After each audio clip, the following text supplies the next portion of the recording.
ถานีวิทยุกระจายเสียงแห่งประเทศไทยจังหวัดเชียงใหม่ AM 1476 กิโลเฮิรตซ์สถานีวิทยุภาคภาษาชาติพันธุ์แห่งเดียวในประเทศไทยที่มีความทันสมัยเชื่อถือได้สร้างอัตลักษณ์กลุ่มชาติพันธุ์สู่สากล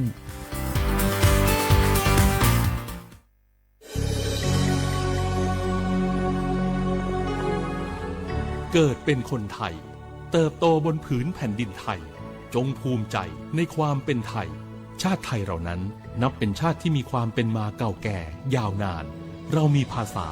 วัฒนธรรมและมีสิ่งต่างๆที่เป็นเอกลักษณ์ให้เราได้ภาคภูมิใจในความเป็นคนไทย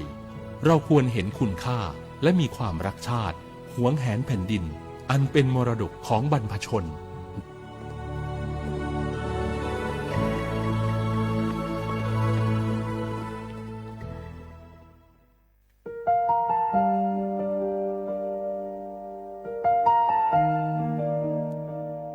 ขอน้อมเกล้าถวายอาลัยสมเด็จพระพันปีหลวงพระแม่แห่งแผ่นดินผู้ทรงเมตตาเหนือเกล้าขอพระองค์เสด็จสู่สวรรคาลัยข้าพระพุทธเจ้าข้าราชการและเจ้าหน้าที่สถานีวิทยุกระจายเสียงแห่งประเทศไทยจังหวัดเชียงใหม่กรมประชาสัมพันธ์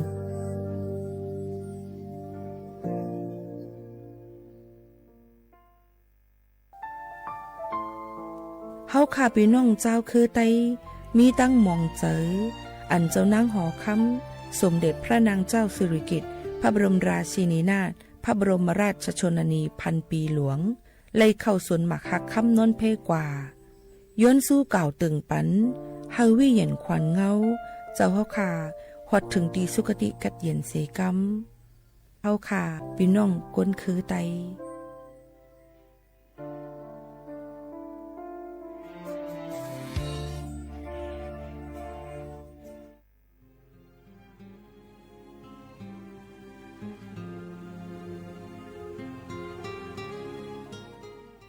This is a moment of profound grief for the Kingdom of Thailand.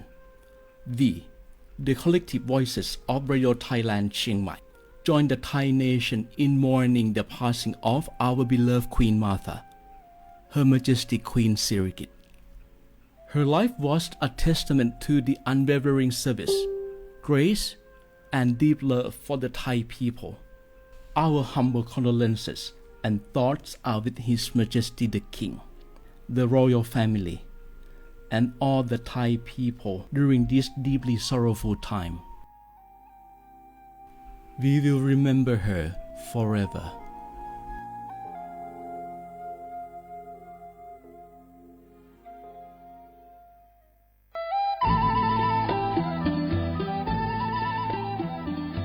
จังหวัดลำพูนโดยสำนักงานวัฒนธรรมจังหวัดลำพูนขอเชิญชวนทุกท่านร่วมย้อนวันวานสัมผัสมนต์เสน่ห์ตลาดวัฒนธรรมถนนสายวัฒนธรรมย่านเมืองเก่าข่วงพันปีถนนรถแก้วชวนมาชมชิมช็อปกับสินค้าพื้นเมืองของกินบ้านเฮามากกว่า100ร้านค้าพร้อมชมการแสดงศิลปะวัฒนธรรมล้านนาและกิจกรรมดีๆจากชุมชนท้องถิ่นทุกวันเสาร์และอาทิตย์ตั้งแต่วันที่25ตุลาคม2568ถึง4มกราคม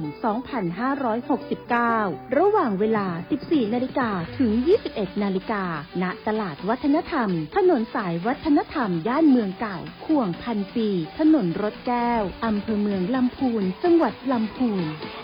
ร่วมแต่งผ้าเมืองใส่เสื้อผ้าเมืองเดินย้อนวานๆเก็บภาพความประทับใจในย่านเมืองเก่าแล้วคุณจะหลงรักเสน่ห์เมืองลำพูน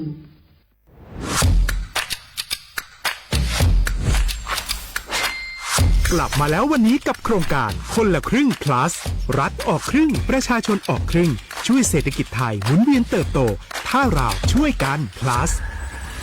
ต่อยอดให้เศรษฐกิจไทยเติบโตอย่างยั่งยืนด้วย5 plus plus ที่ 1 เพิ่มช่วงอายุผู้เข้าร่วมโครงการจาก18ปีเป็น16ปี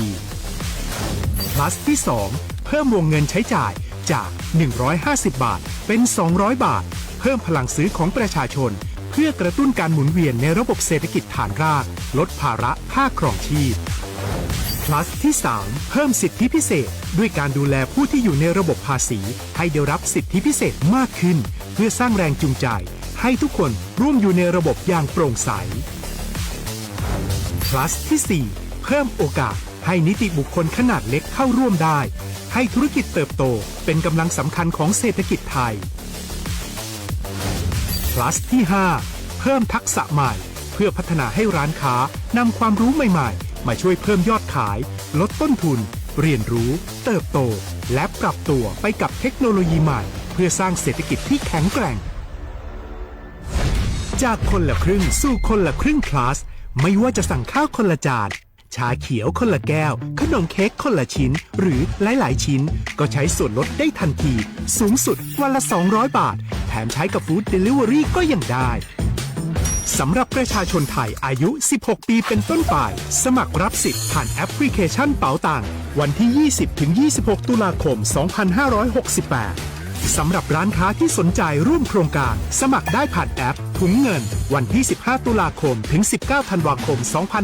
2568 แล้วเตรียมพร้อมรับลูกค้าจากทั่วประเทศเพราะนี่คือโครงการที่คนไทยทุกคนช่วยกัน plus เพื่อให้เศรษฐกิจไทยโตไปพร้อมกันโครงการคนละครึ่ง plus ดำเนินการภายใต้เป้าหมายที่ชัดเจนของรัฐบาลในความต้องการกระตุ้นเศรษฐกิจลดภาระค่าครองชีพให้ประชาชนและยกระดับศักยภาพผู้ประกอบการไทยให้พร้อมในยุคดิจิทัลโดยยังคงยึดหลักความโปร่งใสตรวจสอบได้และป้องกันการใช้สิทธิ์ที่ผิดวัตถุประสงค์คนละครึ่ง plus เพิ่มพลังเศรษฐกิจไทยพร้อมโตไปด้วยกัน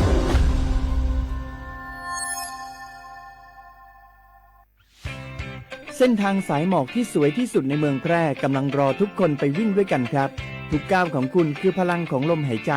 ชวนเพื่อนชวนครอบครัวมาวิ่งฝ่าสายหมอกเพื่อโรงพยาบาลแพร่ในวันอาทิตย์ที่ 7 ธันวาคม 2568 บริเวณลานกิจกรรมหลังวัดพระธาตุช่อแฮมาร่วมกันส่งต่อพลังแห่งความดีเพราะทุกก้าวของคุณช่วยต่อชีวิตให้กับผู้ป่วยในโรงพยาบาลแพร่สมัครได้เลยวันนี้แล้วไปวิ่งด้วยกันในวันอาทิตย์ที่ 7 ธันวาคม 2568พบกันบริเวณลานกิจกรรมหลังวัดพระธาตุช่อแฮนะครับ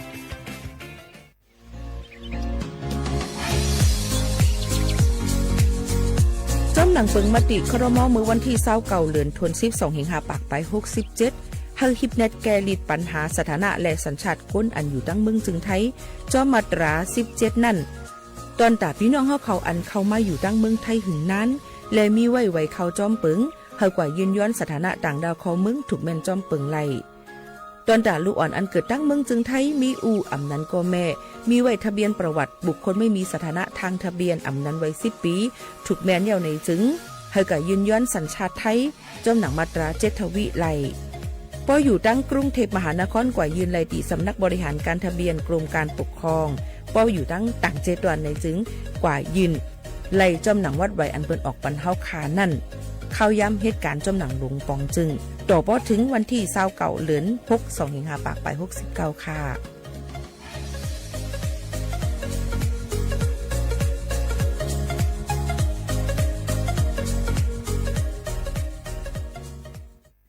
พี่น้องเขาสนใจใครปืนเผาผ่านตั้งห้องปล่อยเสียงสวทเก้งใหม่ปั่นตั้งหูห่มปาดังมีดังซื้อถ่อมแจ้งแล้งหลีกว่าไก่ในปืนตีเจดอนเก้งใหม่กับสืบมาเลยดีสวทเก้งใหม่หมายฝน053-276-068และ092-246-8579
ได้เห็นลูกอันปักบนไต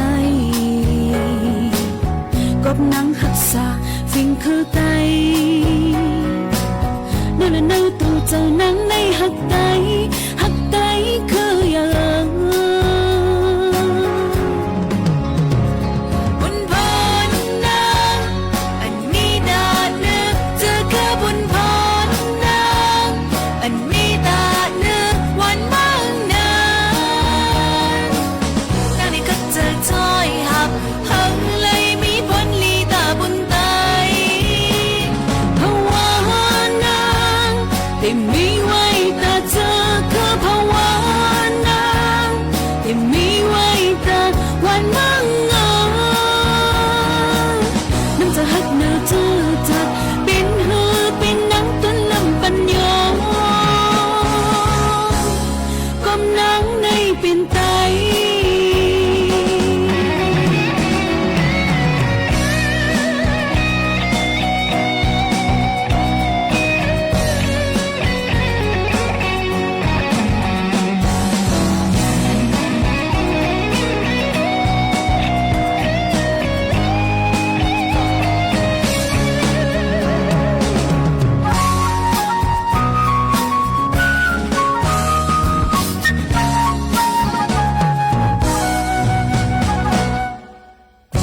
มาตีลินในเมืองไทย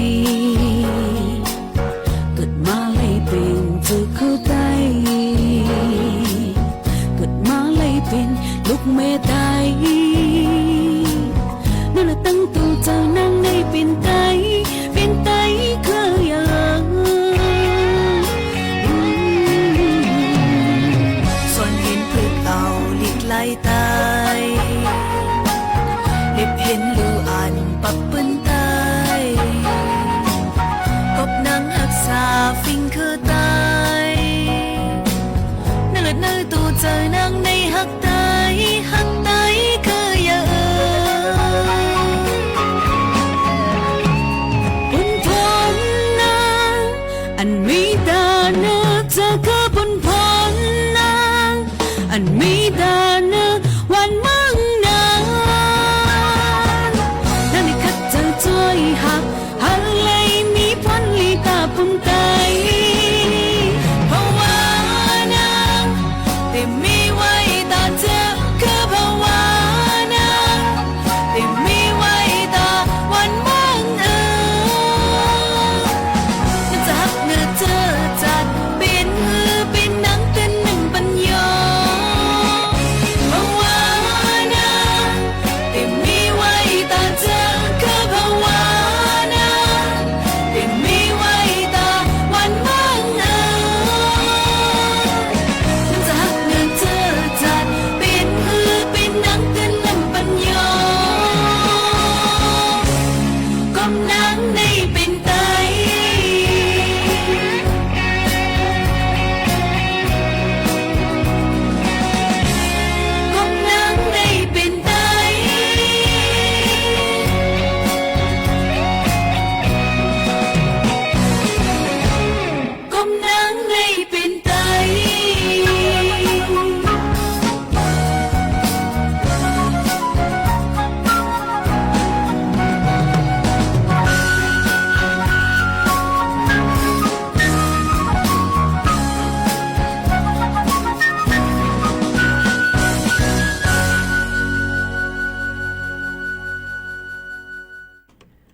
เมื่อซุ้งค่าเมื่อซุ้งพี่น้องผู้ยินถ่อมเสียงได้ตั้งเสียงกูก็กูก้นค่ะทบกันตีนตอนการห้องปล่อยเสียงสวทเก่งใหม่ AM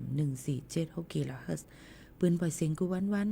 พอถึงมาข่าวยาม 10 โมงถึง 11 โมงกลางไหนกลางค่ำอยู่จอมขาวโมขาวนุ่นสุภาวันเชื้อสารวินเป็นอ้อยกอไอเซปอแม่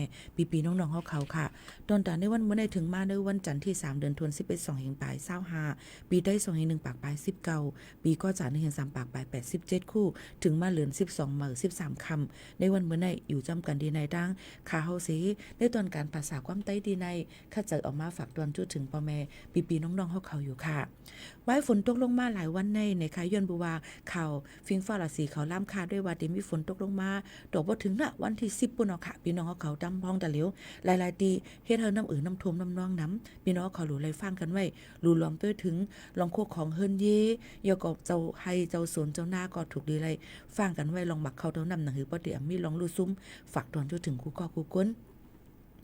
ลองเฮารู้เฮากล้าจังได๋ก็รู้เลยฟังกันไว้เหมือนกันค่ะนะพี่น้องเขาค่ะอันนี้ก็ออกมาฝากตอนจูถึงพี่น้องเขาให้แรงยินถ่อมจ้อมกันในตอนการเฮาขาดที่ไหนจึงหนังไหนค่ะพี่น้องเขาค่ะเฮาคำมาถ่อมด้วยในนั้นค่ะตั้งมันจำเข้ามาในข้าวเหลือน12ม้วนนะคะประเพณียี่เปงนะคะเป็นก็คึงปองให้สร้างจำหนังเงาลายอันมันเป็นอยู่ไว้มือพ้องแม่แผ่นลินเมืองจึงไทยในต่วนที่เก่าเฮาคาเลยนอนเพกว่านั่นขนาดเนาะเพิ่นก็มีลองปรับเปลี่ยนหลายๆนะคะลองหุ่นโนเสียงหลังอ่อนอันโมเมจิมจังได๋ก็ที่อำป้อมีก้วยกาก็คึงปองให้สร้างจำหนังฟิงแงฟิงทุ่งกว่าอยู่ในนั่นค่ะนายการันธนกุลจิราพัฒน์นะคะผู้อำนวยการภายท่าอากาศยานเชียงใหม่ในนั่นค่ะภายร่างคงเฮือหมิงเกี้ยงใหม่ AOT เขาก็บอกแล้วถึงว่าในจูกาข้าวเดือน12มวนในนะคะเปิ้นก็เปลี่ยนไปหลายๆลองเฮือหมินนะคะในวันที่5ถึงวันที่6เดือน11 2แห่งปลาย25ในค่ะพี่น้องเขาค่ะแล้วก็เปิ้นก็เตมินไฟสุดท้ายมันนั่นเตมินต่อพอถึง7:00 นกลางค่ำก้อยนะคะหนังหือบ่ติดรถย่อมลองเปิ้นได้ปล่อยห้องไผมินและอ่ำกว่าตุ้มเตอร์หนังหือได้มีลองลอดเพในนั้นค่ะนี่ก็ออกมาฝากตอนทุถึงแล้วก็มีสายการบินนะคะแคนเซิลยกเลิกกว่า8นะคะมีอยู่1ปากปลาย61สายการบินนั่นค่ะนะเนาะจึงหนังในค่ะหลายๆตีหลายๆตั้งหนังหือบ่ได้มีลองตุ้มเตอร์แล้วก็ลองเฮอมินนั่นในก็กว่ามาเลยไงมีลองสุกสักสังในนั่นค่ะนี่ก็มาฝากปันแล้วก็เรือเสนั่นก็อองตีเปิ้นปันปล่อยห้องไผ่หมินคมลอยหมักแตงหมกแตงเสื้อนั่นก็มันก็มีหลายๆอองตีดังเมืองเกียงใหม่ตื่นมาปล่อยไรนั่นค่ะเนาะลองดังเสื้อในเฮาค่ะก็ถูกดีเลยฮับฮู้ถ่อมด้วยข่าวเฮากันให้คือตั้นกันกูก็กูก้นตั้งหมดตั้งเสียงจึงดังไหนค่ะออกปองแม่พี่น้องเฮาเขาค่ะเที่ยงรองนึงในนั่นค่ะเกี่ยวกับไปลองป้ายอยู่ลีค่ะภายดังป้ายอยู่ลีเขาฝากฟังไว้ปันว่ายังพองตะเหลียวสังเจอว่ามีแขนขามันอ่อนแห้งหนานะคะเป็นผักกึ่งผัก15นะคะเนาะแล้วก็นั้นก็ซบมิดลาดไหลลาดหยาบเนียนหันมุงต้วยเลยป้อหันลีเจมเจ้านั่นหลูเลยฟังกันไว้หลูเลยเฮออ่อนกันกว่าทบเมายากดจัดด้วยคันไพ่หนังหือป้อเตมีลองตุคิตามีลองลู่ซุ่มถึงอสากสายใจ5นะคะโกเป็นตั้งเป็นหลอดเลือดออกจึงหนังไหนค่ะนี่ก็ลองตั้งเสื้อในลองป้ายอยู่ลีในเข้าไผออกไผกำไข่เป็นก็กึ่งกลางเป็นก็มีเป็นสังก็มันก็เป็นแล้วเฮาล้ามขาดมันไหลย้อนนั้นก็ปูว่ากวนเนาะค่ะในอยู่อสักนำมาสังฆรากวนเฮาก็มันก็อติแกนแข็งเหมือนหนังอันยามเป็นมาซึ่งนั้นก็จังเป็นไรอันที่สุดมา1ปี1ปอกถูกด้วยเลยก็กด7กดทัดด้วยลองตั้งเป็นเฮาค่ะที่ห้องยาในค่ะนี่ก็มาฝากตวนถึงบ่แม่พี่น้องเฮาเขากูก็กูก้นซึ่งหนังในค่ะหรือใจถ่อมด้วยแทงเพียงกว้างบานหูถูกใจกันกวนจงขึ้นมาอุบโอ้จำกันแทงกำนึงว่ามีลองตั้งจึงหือแทงหลายๆในตอนการเฮาค่ะในวันเมื่อในซึ่งหนังในค่ะบ่แม่พี่ๆน้องๆเฮาเขาค่ะ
เอาค่ะพี่น้องเขาค่ะย้ำห้องตะเหลวนั่นเนี่ยค่ะก็เดเลยหันว่าเจ้าหน้าที่เขาหลายๆฝ่ายเปิ้นก็ออนกันกดจัดกดทัดด้วยในนั่นค่ะเมื่อหนังตั้งตำรวจผู้ทอนเจ้าหน้าที่ปลิกจุ่มผักหาเขานั่นเนี่ยค่ะกว่าตีนยอบเลยก้นเข18ก้อเนี่ยค่ะก้นเมืองมัน2ก้อโฮมกันเนี่ยค่ะเฮ็ดลองแก่งคอเซ็นเตอร์เนี่ยค่ะหยอกเลียนปืนเนื้อออนไลน์จ้าเพี้ยนในปืนตีแมริมจะดอนเก้งใหม่ในนั่นค่ะว่าก็หยอกเว้นว่ามีโคของเครื่องใจตกไว้อยู่เนี่ยก็ยก็ไปเลยส่งนะยก็ขู่เข็นเตเอาเงินเปิ้นนะคะพี่น้องเขาค่ะลองตั้งเสื้อในมือวันที่30เดือนธัน12เฮงไปเศร้าหาปนมานั่นไหนค่ะพลตำรวจโทกฤษธาพลยี่สาธรค่ะภายดังเจ้าหน้าที่ปลีกพักหาเขานั่นนะคะอีกป้าหลายๆฝ่ายกว่าตียอบไลกากด7ตีในหมายเฮือน161/11หมู่2ดอนแก้วแมริมเจดอนเก้งใหม่ค่ะมีหมายสารเจดอนเก้งใหม่เสนะคะฮู้ว่าเป็นพี่น้องก้นเขอยู่ไว้ในนั่นเสอ่อนกันครึ่งปองให้สร้างเป็นจุ้มหยอกแลนจ่าแพทย์นะคะเป็นก้นจ่าย14เกาะเป็นผู้หญิง4เกาะนะคะมีก้นเมืองมันแทง2เกาะนะคะกด7ยึดไว้โคของกลางไว้คอมพิวเตอร์10เครื่องนะคะฟงมือถือแทง80เครื่องนะคะอ๋อตั้งหมดก็ลาดว่าเป็นก้นเขขึ้นมาหยอกเขนะคะก้อยกาซึ่งหือกอลีลองตั้งเจ้าในหนังหือปอเตอำมียกอเปิ้นก็อ่อนกันตีนยอบเสเฮ็ดจอมหนังปักเปิงหมายมีกว่านั่นในนั่นค่ะพี่น้องเขาหลูไล่ฟังกันไว้จอมค่ะนะพ่อแม่ปีๆน้องๆเขาค่ะลองตั้งเจ้าในมันถูกดีเลยไว้ฟังเตๆว่าๆนะคะสังว่าพบทั่วผ่านในจึงกับสืบกว่าไรตีหมายฟนทิปเน็ต191ในก็ไรเหมือนกันเจ้าหน้าที่เปิ้นก็ดีกว่ากด7กดทัดเฮครึ่งปองให้สั่งจอมหนังลองตั้งอันเปิ้นดีครึ่งปองให้สั่งนั่นกว่าในนั่นค่ะเกี่ยวกับไปลงยาเมากำค่ะเปิ้นก็ให้ลาด้วยว่าจอมพ่องหลวงดังเมืองจึงไทยและไผ่ลองมันกึ้มและไผ่ปักตาเพียวมวยยาเมากำเนี่ยค่ะเปิ้นก็ห้องหับให้เปิดวันเนี่ยค่ะให้พ่อแม่พี่น้องเขาเนี่ยค่ะลาดในลองมันกึ้มดังวันดังเมืองนั่นค่ะหนังหือบ่ได้อ่ำมีลองก้นติดยาเมากำเต็มเจ้าในให้กับสืบกว่าตีหมายฟ้นทิปเน็ต1374ไล่นะคะ Facebook 1374แจ้งเบาะแสนะคะตอนตาลองมันกึ้มเพื่อความมั่นคงเนี่ยก็ไล่เหมือนกันกูฝ่ายติออนกันปักตาเพียวมวยแปดลองอันอำลียอก็ลองเผยติดเผยสู่เผยซ้ำจำฉะนั้นก็เปิ้นก็เอากับเพียดก็ตืดแปดยอก็กวาดล่างแปดนั่นคือบ่ได้อำมีรองลู่ซุ่มตั้งวันตั้งเมืองกว่าแทงเจิงหนังไหนค่ะยอก็ตอนนั้นตีเขาก็หลายๆฝ่ายยังลงปืนตีกดจัดกดทัดด้วยแห่งการยันเมืองอันอำมีวัดมีไว้เหตุการณ์อำถูกแมนตีแมนตั้งมันเจ็มเจิงนั้นพี่น้องเขาก็ถูกลีไลไว้ฟังไว้เหมือนกันลงตั้งเจิงไหนมันลำลองนั้นให้ฟังอยู่ฟังกินกันกูก้นเสกำค่ะพ่อแม่พี่ๆน้องๆเขาค่ะก็ออกมาฝากตอนถึงเจิงหนังไหนค่ะอ๋อ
อ๋อค่ะเนาะตอนดาวันเมื่อไหร่นี่ก็เขาพาพี่น้องเลยมาพบมาทบกันเสยังแต่มีลองตั้งหูนำตั้งหันกวางเกี่ยวกับเอาค่ะกำเนิดเฮาค่ะมาถ่อมด้วยเกี่ยวกับไปลองปื้นหูตั้งหันเกี่ยวว่าจื่อมันว่าโตซ่าในนั่นค่ะโตซ่าแน่จางเอาหยันตั้งหูเฮานั่นจมหายแปดอยู่พ่องมือโตซ่าตึกออกอยู่เซเฮ็ดสร้างกว่านั่นเตจางเป็นลองลู่ซุ่มอันเอาขึ้นอำไลนั่นอยู่ป้อมเอาโตซ่าออกหน้าเซเฮ็ดกว่าในปืนทางไห้นั่นก็ที่อ่ำจังเป็นม้าหนังเก่าค่ะโตซ่าอันว่าในปุนตาป้ายอยู่หลีนั่นก็อ่ำปันพ่อนดีสังก้นก็อันโตซ่าใหญ่นั่นเหมือนสัตว์เหม็นขึ้นเหม็นแค้วนั่นเย้าค่ะก้นตั้งน้ำนั่นเตอ่ำเข้าจำมันเปิ้นเตแวไก่มันอยู่เย้าก้นโตซ่าใหญ่ในใกล้ๆเป็นโหไข่ผักเลี้ยวแลเลือดเหลือปอโตซ่าออกไหนหน้าตาเฮาเลี้ยงมาในจึงเลือดหมักโหเจอเฮาโพดเสแลทางออกกว่าแห้งจอมเอ็นเลือดเฮาอยู่เย้าค่ะเอ็นเลือดอ่อนเฮามังเส้นนั่นเลขเส้นคนโหลูกกวนมือออกโตซ่าเสนาตาเลี้ยงมานั่นเอ็นเลือดอ่อนเฮาแตกแล้วกว่าจึงหนัง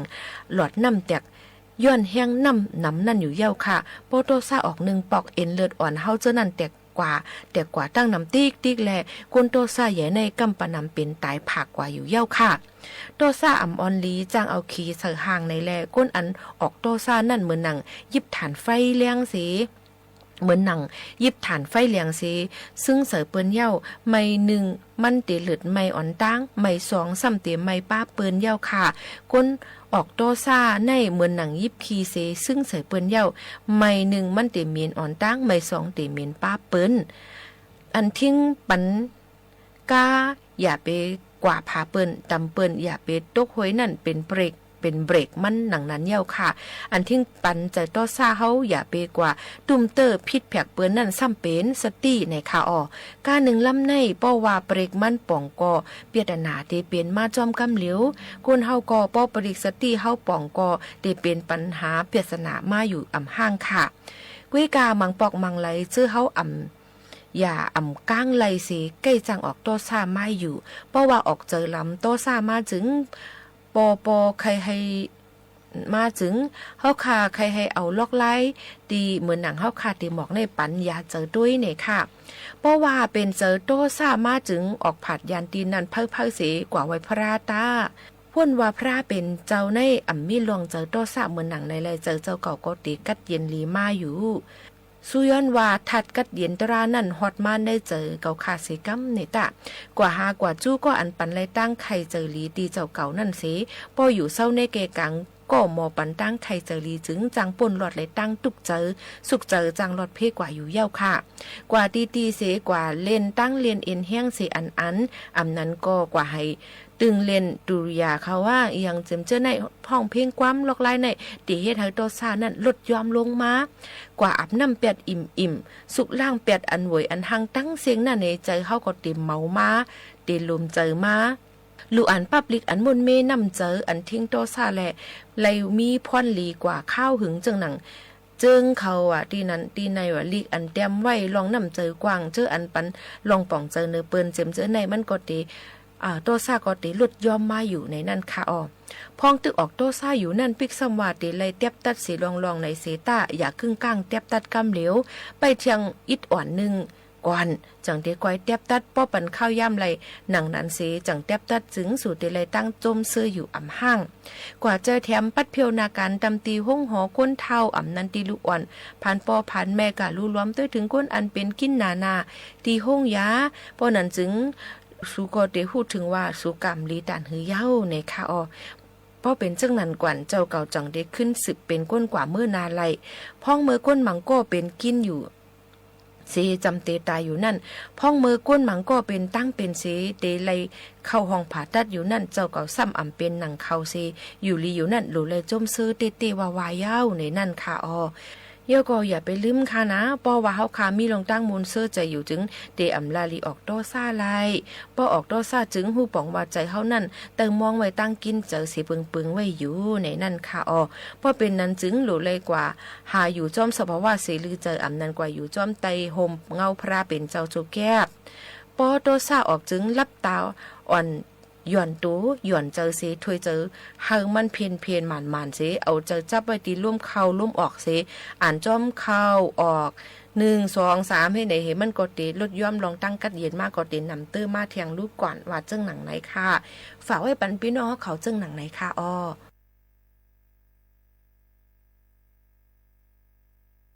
อค่ะกำเนิดเฮาค่ะมาถ่อมด้วยเกี่ยวกับ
ช่อมเพลงความกว่าในค่ะโยก็พี่น้องเขาอย่าลืมค่ะนะจอมหนังพี่น้องเขา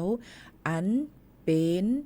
ถามกันเข้ามาตั้งน้ำตั้งหลายเตย้อนปืนเผาเสเตย้อนซับเลี้ยงปันพี่น้องเขาเทียงกำหนึ่งค่ะเกี่ยวกับลุยลองว่าผายจุ้มจอมพ้องหลงต้านเฮงหลายๆฝ่ายเขานั่นเปิ้นหับเลิงไว้อันเปิ้นเตรียมผืนลิกยืนต่างกว่าลุยลองว่าเปิ้นเตปันตื้อตั้งตอนตาลูกอ่อนเปิ้นปันตื้อตั้งตอนตาลูกอ่อนอันอยู่ตั้งเมืองจึงไทยเสปันต ตื้อตั้งตอนตาลูกอ่อนอันอยู่ในเมืองจึงไทยสังว่าได้เอาขึ้นกว่าเฮนลีกเอาเข้ากว่าเฮนลีกนั่นลูกอ่อนอำมีวัดไว้อีสังกะเย้าลูกอ่อนเป็นก้นก้อนเหลวตัวเหลวอันมาเฮนลีกก็เย้าลูกอ่อนอันกว่ามาจอมเหรียญลินกว่าให้มาเฮนลีกนั่นก็เย้าส่วนมีอองตีหรือเฮอโจข้าวก็เย้าลูกอ่อนอันเป็นลูกหลานแห่งการยันเมืองก็เย้าเนื้อหาจุ่มนั่นอันอำมีวัดไว้อีสังนั่นบ่ว่ากะเข้าผักตีห้องเฮียนไหนซึ้งเปิ้นก็ติปันเฮอเลยเฮียนลีกตั้งเมืองจึงไทยจอมหนังปักปึงผ่ายการเฮียนการสอนป้ายปิงหยาตั้งเมืองจึงไทยไลเยี่ยวก็เปิ้นเพิ่มเติมปันว่าเฮอมีตื้อตั้งตอนตาเด็กอยู่ลีกินหวานฮะผายป้ายอยู่ลีลูกอ่อนเจมเจ้าไหนเปิ้นก็ติคึงปองให้สร้างกว่าเปิ้นได้เก็บหอมตอมจู้ในค่ะหางเฮียนกันไว้สิเปิ้นก็ติตึงลาดกว่าเที่ยงเปิ้นได้มีเปลี่ยนไปหลายๆจึงหือเปิ้นก็ติกับสืบจอมผายกระทรวงมหาดไทยในนั้นค่ะตอนตาเด็กปันไม้กับตูหมายกับตูอันว่าในเป็นเลข G5 ซึ่งหือ5เนี่ยมันก็จะเป็นเปิ้นแทงกำ1มันก็อำป่องใจลูกอ่อนค่ะในอาซักเศร้าสวงแล้วค่ะออคาติเฮ็ดถือลูกอ่อนอันวานั่นเปิ้น14ลงไตอันอำไปถึง15เปิ้นห้องว่าลูกอ่อนค่ะพี่น้องเขาอย่าไปกวังอย่าไปว่นว่าลูกหลานเฮาในลูกอ่อนเฮาลูกอ่อนเฮาที่อ่ำใจขอความใจไผเป็นตั้งการมันมีค่ะพี่น้องเขาความไทยว่าเด็กในนั่นค่ะพี่น้องเขาค่ะอาซากอ่ำถึง15เปิ้นห้องว่าเด็กอันเตะเกิดต่อถึงอันอ่ำถึง15ลงไตเนี่ยเปิ้นห้องว่าเด็กอ่ำนั้นก็ลูกอ่อนค่ะพี่น้องเขากำไดอาซาก15ขึ้นเนื้อต่อถึง18เปิ้นห้องว่าเป็นพ้องหนุ่มหัดไฮวัยรุ่นเยาวชนเป็นเยาวชนค่ะเนาะพี่น้องเขาค่ะซึ่งหนังนั้นค่ะต้องใจค่ะ15ขึ้นเนื้อ18ถึง25เปิ้นห้องเยาวชนสาวหาขึ้นเหนือบนห้องก้นหลวงก้นเหตุการณ์หาทายเปหางเปโตไหลซาป่นเหนือในเปิ้นก็บอกว่ามันเปหางเปโตบรรลุนิติภาวะในนั้นค่ะย้อนนั้นเลยพี่น้องเขาดูเลยป่องเจอข้อความอันเจอในจอมค่าจึงว่าถ่อมด้วยลีค่ะนะมันก็ว่าลูกล่างเฮาค่ะในมาเฮียนลีกไว้จมมโหค่ะหลวนค่ะในติเฮ็ดถือบ่ว่าไรเขาเฮียนอยู่นั่นเปิ้นตื้นปั่นอยู่เย้าบางห้องเฮียนเปิ้นตื้นหับลูกอ่อนเขาเฮียนอยู่เย้าค่ะบางห้องเฮียนเปิ้นก็อำหับเขาเฮียนมันอยู่ที่ปักเปิงห้องเฮียนหลายห้องเฮียนนั่นสังเจว่าพี่น้องเขาลูกหลานพี่น้องเขานั้นมันขึ้นเฮียนไว้อยู่เย้าเนี่ยมันมีหมายกับตัวเลขจี้ไว้อยู่เย้าค่ะก็สืบขึ้นปองให้สร้างปันเฮียนกว่าเพราะว่าเปิ้นมีลองเปลี่ยนไปแลกลายจึงหือในตีห้องเฮียน5เปิ้นได้ขึ้นปืนเผามาปั่นปอแม่พี่น้องเขาแทงกำ1ซึ่งนั้นค่ะเนาะมันก็ถามว่าเปิ้นดิเปิ้นไว้หังอาคาเดเลยกะยินดีไหลอำโดกะยินดีไหลเพราะว่าลูกล่างสูอยู่ในเมืองจึงไทยสิกว่าเปิ้นขึ้นเฮียนอยู่นั่นเนี่ยมันตื่นแต่มีเลขจี้หมายกับตัวไว้มันตื่นแต่มีเลขจี้หมายกับตัวไว้อยู่กวยกะลองตั้งว่าได้เปลี่ยนไปหลายๆกว่าจึงหือในอยู่ที่ก้นอันเปิ้นเฮ็ดกันจอมพ้องอันผู้แตนต่างเฮาค่ะนั่นได้เปลี่ยนไปหลายๆปันเฮาค่ะจึงหือแทงกำ1ค่ะย้อนนั้นแค่ให้พี่น้องเขาป่องเจอเสกำในนั้นค่ะเนาะมันก็ว่าล้วนค่ะในอาซักไหล22เปิ้นห้องลูกอ่อนเนาะค่ะนะย้อนเบิ่นั้น1หลูเลยฮู้ว่าลูกอ่อนในเปิ้นใจอาศักต่อถึงกะหือ2อันลัดในเปิ้นว่าเปิ้นเตรียมผืนลิดยืนต่างและเปิ้นห้องรับไว้เย้าตอนตาเตแกลิดปัญหาก้นอันเจนั้นลาดกว่าเต็มทนดีหนาเย้าค่ะย้อนนั้นพี่น้องเขาถ่อมลีมันก็อำปองใจมันก็ฮู้เลยสิเฮาก็มีอำใจเราอำไล่เราเปิ้นเฮ็ดนั้นเปิ้นเฮ็ดในมันสุกสักนั่นค่ะนะย้อนนั้นแหละเฮามาลาดปันพี่น้องเขาในเอาเงาหักศักดิ์ศรีหลักฐานย้อนเพื่อว่าเฮาค่ะเหตุการณ์ภายในผับการคุณค่ะเจอว่าเอาการส่วนตัวให้มากใครเลยสีเลยเสียงให้มาลาดค่ะเนาะบ่มีเงาหักศักดิ์ศรีหลักฐานอ้างอิงมาลาดปันพี่น้องเขาค่ะเยี่ยวก็บ่มาลาดเดียวเนี่ยจึงพี่น้องเขาก็หลุดถ่อมหลุดทัดด้วยว่ามันขอความมันละจึงมันแบกเบิ่งกันนะถ่อมตุ้ยถ่อมลีอ่านลีเนาะก็เบอร์นั้นพี่น้องเขาอย่าไปกวังในนั่นค่ะซ้ำแทงรอง1ถามมาว่าอันจะเจออันมาอยู่เมืองไทยหึงนานนั่นเปิ้นปันตื้อตั้งให้กว่ายืนย้อนสถานะต่างดาวถาวรจะเจออันเข้ามาอ่อนตั้งปี2เฮงปากใบ42จอมปึงมติครมวันที่29เดือนธันวาคม12เฮงไป24ป่นมานั่นลานจะไหนเพราะเป็นกลุ่มชาติพันธุ์อื่นๆกลุ่มอื่นๆจำจะไหนมันก็ได้ยินอำไรซึ่งหือกอลีหลูเลยหางเฮียนไว้วัดไว้เฮาค่ะเอกสารทร38ขอหลูเลยด้วยแบบ89ทะเบียนประวัติเฮาค่ะจังมันเหมือนกันหือบ่เหมือนกันเดี๋ยวเลยกะแกลีตีลุ่มใจเว้งอันเฮาค่ะอันเปิ้นออกปันวัดไว้เฮาค่ะอันเฮาค่ะกะเฮ็ดดีนั่นซึ่งไหนค่ะเอาหลักฐานกูอันเนี่ย กว่าในบรรเจ้าหน้าที่ว่าเฮาค่ะมีลองตั้งจึงหือจ่องยืนไล่เจ้งหนังไหนค่ะเนาะอ๋อค่ะเดี๋ยวก็กำในเพราะว่าจะเจออันมีอูอำนั้นก็แม่มีไว้วัดไว้ทะเบียนประวัติถูกต้องมีไว้10 ปี089ถูกแม่นจอมเปิงมติครมเมื่อวันที่29เดือน10 ปีปนมานั่นในถึงลูกอ่อนเกิดเมืองไทยลูกอ่อนจะเจออันเป็นลูก089เนี่ยเกิดเมืองจึงไทยมีไว้เกิดกว่ายืนย้อนสัญชาติไทยเลยค่ะพี่น้องของเขาก็ปอก็ไม่ก่อนอันให้ยืนย้อนตัวบ่ถึงอ่อนตั้งวันที่29เดือน6 2เหงปลาย26ปีเตมาอยู่ตั้งกรุงเทพมหานครกว่าที่สำนักงานเขตแขวงเจ้านันค่ะอยู่ตั้งเจดอนนครอยู่ในกว่าที่เปิดออกบรรวัดไว้เฮาค่ะที่นั่นค่ะพี่น้องของเขาอันนี้สั่งว่าอำเจียงเรื่องนี้ต้องถามกันเขามาอะไรค่ะนะพี่น้องเขาค่ะก็ไม่อย่าไปกับคนเข้าแล้วกันตั้งวัดต่างวัดแห่งการยันเมืองวัดแห่งการยันเมืองก็เป็นแห่งอันหนึ่งอันนี้เป็นวัดก้นกันเป็นเขียวขับแรงวัดปืนที่สูงวัดโห6วัดอีหยังวัดโห089จำเจ้าไหนค่ะนะอย่าไปคนเข้าล้อกันค่ะเอามาฝากตอนจุดถึงพ่อแม่พี่น้องๆเขาเจ้าหนังไหนค่ะหรือใจถ่อมด้วยเพียงกว่ามันหูถูกใจเสข้าวยามหมดสิ่งแต่ย้อนผัดยันพ่อแม่ปีน้องๆเขาเมื่อก่อนเนาะค่ะนะส่งขึ้นมาหบมาทบจำกันแท่งย้อนสู้ปันให้กูก็อยู่ลีกินหวานก้างยานเพียเข็นค่ะขอบใจถึงกูก็กูก้นค่ะเหมือซุงค่ะ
ชุมชนมีสุขต้นแบบโครงการจัดการคูครองในแหล่งชุมชนเพื่อสภาพแวดล้อมที่ดีและพัฒนาคุณภาพชีวิตของประชาชนอย่างยั่งยืน